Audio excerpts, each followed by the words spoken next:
8 past, breaking news. North Korea striking a defiant tone.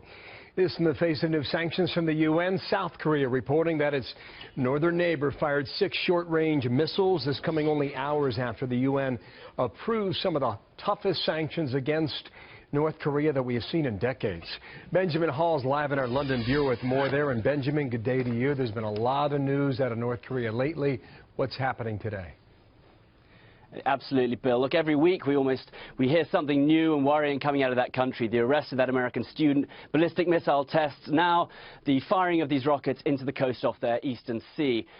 These rockets were fired hours after a UN Security Council resolution was imposed on the secretive country. Sanctions which will further isolate the country in an attempt to curb their nuclear program. The 6 short-range rockets were fired from their eastern coast and are believed to have crashed 60 to 90 miles out to sea. And it's uncertain at this point what type of missiles they were. But it is normal behavior from them after sanctions are imposed. They fire missiles. It's their only way of responding, and they've done so again. Bill. Yeah. What can you tell us about those sanctions? How tough? What will they affect? They are the toughest in decades, but most importantly, China has now come on board. It's backed the sanctions, it's helped to draft them. So as its only major ally in the world, that is a big change. The sanctions came about in direct response to the ballistic missile tests which took place last month, and they include a ban on the import of coal, iron ore, gold, titanium and aviation fuel, almost anything that can be used for the military or for their missile program, which the US is desperately trying to halt.